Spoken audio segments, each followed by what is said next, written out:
Welcome to Bucky's Guided Pagan Journey. This podcast is designed so I can walk with everybody through understanding and figuring out what spiritualism is and how spiritualism affects our lives and how we can figure out our own way and our own path. If you have any questions, please shoot me a message and enjoy listening.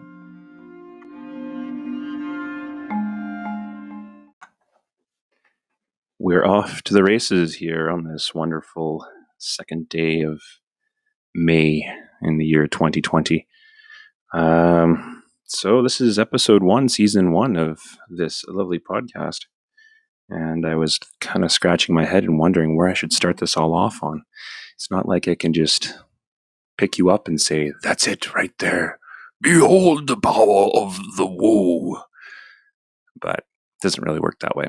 Some people may be in different stages. Some of you may be further down the road than me, and some of you just may have stepped out the door and put on your pack sack. So I think I'm going to start at the very beginning.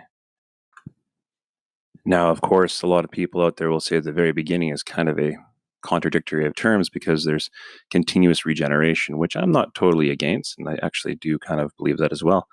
But when I say the beginning, I mean the beginning of human experience. And that is an individual thing, and that is in the form of revelation and enlightenment. And of course, when I say revelation and enlightenment, I'm not talking the Buddhist one where you sit under a tree in the lotus position and then the proverbial spiritual Isaac Newton apple cracks you on top of the head and behold, you can transcend. I'm actually talking about when you realize finally that there is something out there aside from yourself and there's something out there a little bit more profound in a spiritual sense. That generally manifests itself in synchronicities and synchronizations, or what is called syncs. But before we proceed into the syncs and the actual bread and butter of it, I wanted to discuss how enlightenment affects different spiritual understanding and pathways. And the first of which I want to talk about is Phil Boards. He's a photojournalist who's traveled around with many non-government organizations as well as other fundraisers and taken a crap ton of photos with indigenous people. He has a major interest in shamans. He's actually met the Dalai Lama's personal shaman, as well as a number of other shamanistic leaders. One thing that he's noticed, which is absolutely quite fascinating, is that a majority of the shamanistic path starts in the same way. The subject who becomes the shaman starts hearing voices in the head or voices at night. Also starts seeing hallucinations and feeling ill and feeling as if they're unhealthy and unwell. Now, he's noticed these commonalities in Mongolia and the Navajo Aboriginals, in Eastern Siberia, Rawani, Pakistan, all throughout the world. And it's very interesting because they're all physically and geographically segregated. So it's a commonality and a common thread that we see in this shamanistic element. Now, what's really fascinating about this as well is that there is no sociological connection between a nomadic tribe in East Siberia and the historical Navajo people, but there is that giant human link that kind of connects them all. Now, fascinatingly enough, what he makes mention of is that the people in these cultures who start experiencing these things always will have a path of development. They'll have a mentor who will come on side and pat them on the shoulder and say, "Hey, look, we can give you a hand and we can help you through this." In Western society, by and large, that goes unrecognized. So sometimes shamans can find themselves feeling depressed or bipolar or even suicidal because they can't figure it out. And they also have that stigmatism of mental health. However, if we take a look at the other side of things, walking away from good old Phil Boards and walking towards Christianity, we can see a major change in the way that it's handled when we take a look at the Christian experience. Historically speaking, the Christian faith will go into a country and kind of act like a plague. You will obey our beliefs, you will worship our God, and if you don't, we will put you to death. And if you worship a different form of God from the same God that we worship, well, God have mercy on your soul, because we're going to kill you for worshiping our God in a different way, because that's a heathen God. Now, we have to also walk very carefully with our friends in history. I mean, there's some historical significance to the way that Muslims and the way that Hebrews and the way that Romans, pantheists, everybody has reacted in society. Okay, it's not just the corner of the market on the Christians for being kind of nasty, but it is very important to outline that they are kind of, they do kind of envelop and change everything they're in. And that's very important to note, especially when we come to specific forms of enlightenment. Now, this is very particular to, especially when we get to certain things such as the texts. Now, there's that old saying, how do you know that your book, or why should I accept your book? Well, because this book is the infallible word of God. Well, how do you know it's the infallible word of God? Well, it's because it's written in the book. And that's kind of one of the huge, look at what I got. I'm an atheist and you're an idiot because you're believing a book said that it's correct. Well, that's actually where revelation comes in regards to the Christian faith. And I think it also applies to a number of other spirituality. It's not that the book is written that makes it infallible. It is the faith that is put behind that. And that's actually a principle that I picked up from a guy named J.I. Packer, or Dr. J.I. Packer at Regent Seminary. He's one of the world-renowned theologians. And I think he kind of got it bang on dead to rights when it comes to these sorts of things. And that kind of leads to the second part of this whole entire revelation thing. There's the cerebral revelation for the Christians, but there's also the experiential. If you go to any or Protestant Pentecostal church on a Sunday, you'll see a lot of supernatural things in the form of speaking in tongues and healing and a bunch of other interesting activities that make it experiential, that the Christian God is in fact real to them.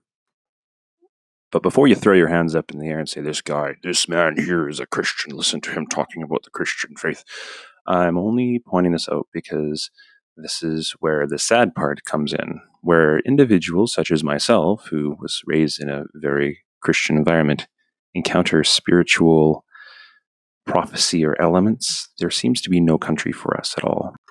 When I was younger, I was subject to certain foreseeings and foresight, and I was afraid to bring it forward, because if I did, then wow, this man here must be very, very, very, must be possessed by devils. He must be possessed by the devil. And so I just dismissed it as coincidence or something that could have just happened out of the whim. So the balance is very, very hard. We are in a society that it's kind of hard to discuss your spiritual awakening, as it were. And that's all I'm going to say about Christianity. And I'm going to smoke the clutches, had an ADD moment, and brought you back into my little personal world. Let's talk about what actually enlightenment is, as it breaks down from my understanding.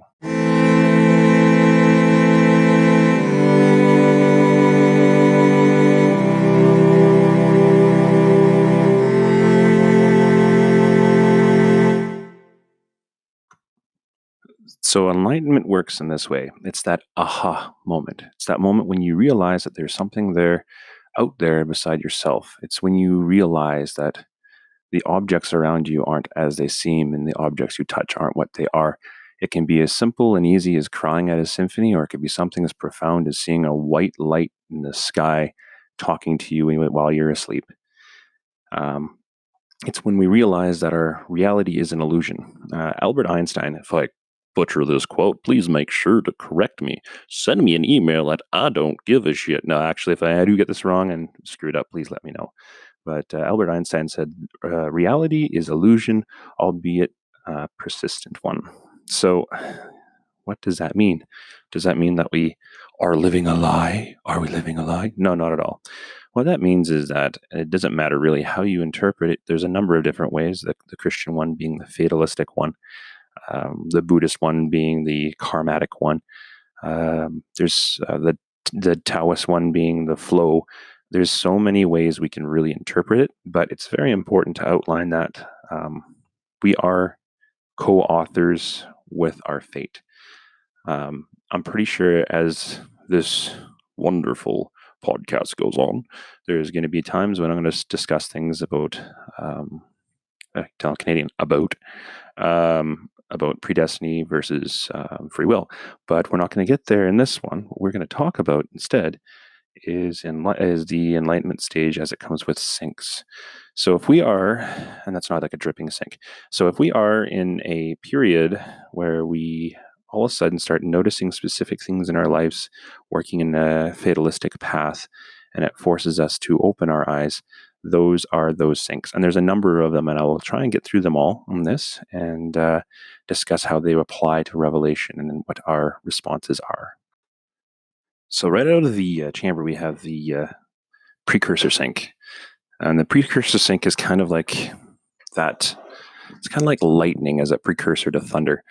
All of a sudden something happens and you're like, oh, this is going to change something. Something's coming down the road. They always call it the still before the storm is another way I've heard it. Kind of like an omen. And it kind of happens just before a huge change in your life occurs.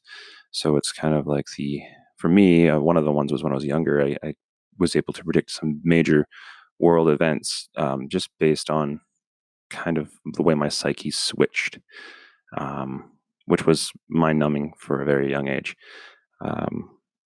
And so what happens is when you detect something is going to change down the road, you will actually pick up on the synchronicity of that event, and it will give you that little wee omen. This also can happen when your life is in flux. There's this thing called liminal spaces. When your life is in flux, you will see certain things change all about you because your reality is subjugated to the deterministic path of yours. So this is one of those things where you're noticing the signs as they go. And if you notice this from a perspective of revelation or enlightenment, you're going to say, okay, this is going to happen, bang, it happens. And if you recognize that, you're going to have that conscious state that there's something else going on here.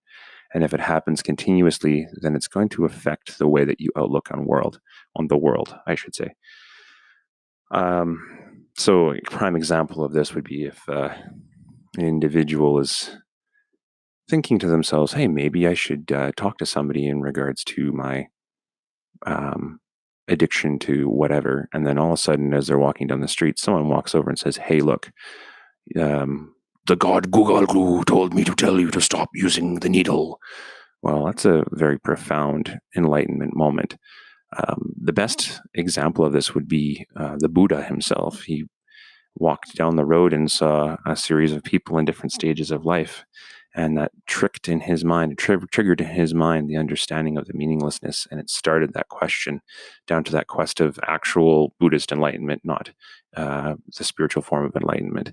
And so that's precursor synchronization. Now, the next form of revelation that occurs is in the form of expansion synchronization. And this is the one that I kind of recently experienced a fair bit. Had a life-changing event that just kind of knocked me into this. Expansion synchronization occurs generally after you've encountered a deviation synchronization. Your life path has changed to its more probabilistic path because your deviation synchronization occurs when you're off your probabilistic path, and it kind of knocks you back on that. And the expansion synchronization usually utilizes dreamscape and symbology. So, I mean, if you look up the Akashic plane, or if you look up, a space in which you can kind of go into dreamscape and you find yourself surrounded by symbology that makes 100% sense to you, but it knocks your consciousness and understanding outward into a multiple directions, then that's kind of your expansion synchronization. And it's very important for revelation because it helps you kind of craft the path in which you are going. The old well, I think it was Descartes. Correct me if I'm wrong, because this one I don't know. And it's the whole like know yourself ideology, where you must understand who you are and seek yourself out. And that's kind of how we kind of tap in with ourselves and kick out into that. And when that occurs, it gives us more revelation in regards to our path. So the next synchronization is the message synchronization. And it's one of my favorites, but one of my least favorites, because this one is generally the Omen's synchronization. And it's you will get a sign and a symbol. And if you see that sign and symbol, then you will understand what's going on. This one actually, surprisingly enough, also occurs with people who who have discussed with who work in mediums. They'll be doing a mediumship on a spirit that may or may not be present, and then all of a sudden they'll talk about or they'll smell chocolate, and that chocolate will actually be kind of a synchronicity to link the individual with that memory, which will link them to that specific moment. For me, the reason why I don't like the Omen one is because generally ravens. It's generally with ravens. Ravens are my spirit guide, I guess, or spirit totem. And ravens always show up when there's some sort of a change that's going to occur. So I have my ex and also my best friend now went through a horrific ordeal with her dad passing away, and at the end of it, we decided to go to the mountains to escape the whole insanity. And when we got there, this beautiful raven was sitting up there, and he was just chit chatting away with me. So I had a good conversation with him, and it was a good time. But it was kind of a post omen of this is okay, everything is good. That's a good omen that I got, good message omen. The other one was I was out on the weekend a while ago, and a raven came out and landed on my vehicle and gave me a very sad look. And I tried to talk to him, and he was not going to say a word. He flew away. And the next day, my fiance at that point decided that's it. You and I are done. We're over. Goodbye, Jack. Hit the friggin' road. So it's one of those things where if you can pick up on the message and decipher it, it'll work good for you. But it's also a form of revelation to show you that there's something out there in the universe, and it's deeply linked to your spiritual development and growth. I think I'm going to take this moment to actually point out something else that's very interesting in the world that I'm in. I do divination. I do tarot divination as a major form of what I do. I met online at Bucky's Tarot on Facebook. But synchronization is kind of one of those things that I play around in a lot, especially when it comes to the next one, which is Manifestation Sync. But at the same time, it's also reading out the probabilistic paths for the individuals. So, but that is the form of revelation as it is with the message sync. Speaking of manifestation sync, the manifestation sync is kind of the precognitive occurrence or a deja vu that occurs. So kind of like when you walk into a room and you're like, I've been here before. I recognize this situation. Something is going to happen in this form, and it does happen in that form. And you're like, wow, that was a weird deja vu. Well, that's actually just kind of your brain is running the tracks of the universe, right? And so now all of a sudden you've recognized that. How that applies to enlightenment is very, very simplistic. Sometimes we are so stupid as humans that we need to get a good kick in the head to wake up and realize, oh my, look at this. So there's actually something out there a little bit more bigger than me. And so when we get this deja vu, in my case, it was sitting across from my first psychic divinator who stared at me and kicked my third eye open and made me feel lost but found all at the same time. It put me in a position where I was undeniable and irrefutable. My whole entire understanding was manifest right in front of me, and there's no way I could have changed it. And it's the most powerful one. And this one actually kind of relates immediately to major religious, spiritual experiences, and even shamanistic experiences, where you go through that manifestation stage. You go through that rite of passage, if it were, and now here you are, and you're standing right in front of your spirituality, and you are facing it head to head, and there is no way that you can say no to it. And yeah, that's manifestation sync for you.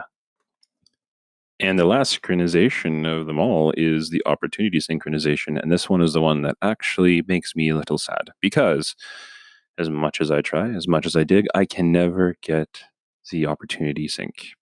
I know some people who do, and their life just kind of floats for them. They go with the flow, they just let it fly. These are the kind of people who will be a plumber today, and then tomorrow, oh, there's an opportunity for me to be a stockbroker. I'm going to be a stockbroker. They do that for 6 months, and then it's like another opportunity. I'm going to be an investment banker, and then another opportunity. And so they just kind of coast with wherever the winds of fate take them. Am I a little bit too obstinate for that? I kind of have this stupid idea that I'm going to be in charge of my own fate. And what happens is, bang, I'm smoked in the face by the reality that I'm not in control of my fate. And I should have been listening to the opportunity sinks, but I'm not. So I'm going on a non probabilistic path, which knocks me back onto the probabilistic path, as we discussed earlier. In this lovely conversation with the deviation sync. So I like this one, but I don't. And this one here is kind of like that old saying that whenever God shuts a door, he sure opens a window. It's the way of saying that there's always something positive to come from wherever we are. So I've just gone through the different times of synchronizations, and let's discuss how that all applies to enlightenment in one collective swoop, and how that all applies to this whole conversation. See if I can whip this all together and put it together in a tight little bow so that I don't sound like a rambling madman on a street corner wearing sackcloth and asking for 5 cents in his cup so he can get himself a cup of Tim Hortons coffee. Yes, I know that was very specific, but that's still relevant. Anyway. So we are wandering through our lives and we're doing our mundane day-to-day things. We're waking up, we're going to school, we're coming back home, we're eating our dinner, we're going to bed, doing our homework. We grow up and then we graduate. When we graduate, we go to college and we get an education. And after the education, then we graduate and we carry on, so forth, so forth. We have an archetypical life path from squirted out into the world to chucked in the fireplace and poofed into smoke. We have a probabilistic life path. Now, if we're one of those enlightened ones, air quotes, we wander along this path and our higher cognitive ability finds ourselves pulling ourselves off of our probabilistic path. Now, what that might be is if you do believe in a deity, the deity may be calling and pulling you over. So, Christianity, for example, you go to a Pentecostal worship service where an individual is yibbity yabbiting in tongues and you can understand him. How did that happen? I have no clue. And he's telling me things about my childhood that no one should know about. Boom. Now you've encountered a manifestation synchronization that's leading you to an enlightenment, and you have no choice in going down that path. Now, let's just say that you, in your wonderful journey, decide to not listen to the signs and go on a side path. And all of a sudden, your higher self or your cognitive mind says, this is not where I should be. All of a sudden, a deviation sync comes and hits you in the head. And that comes in the form of a divinator, somebody who chucks tarot cards like me. All of a sudden, you're like, oh my, there's some things here that aren't quite adding up properly.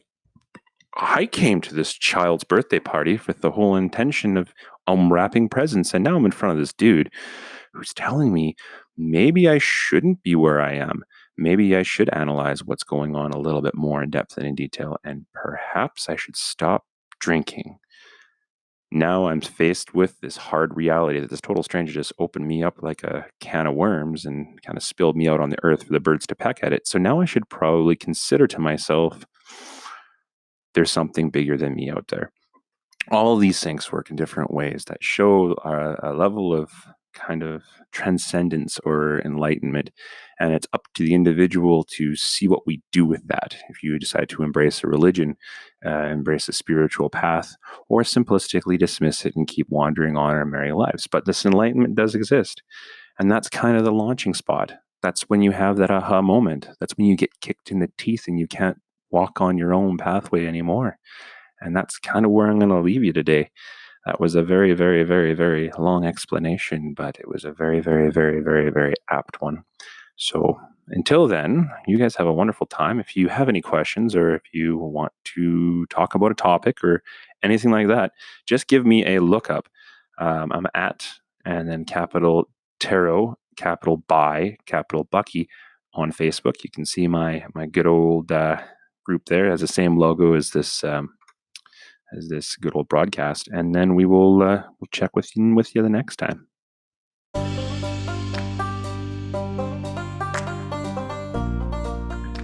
That concludes our very fun and exciting week. I hope you enjoy it. If you don't enjoy it, please let me know. And if you do enjoy it, please let me know. Look me up on Facebook. You can take a peek at me at Tarot by Bucky, and it has that beautiful wolf and raven, and now you know the secret of the raven emblem for you to see, and send me a message. Let me know what your thoughts are. I'm all ears.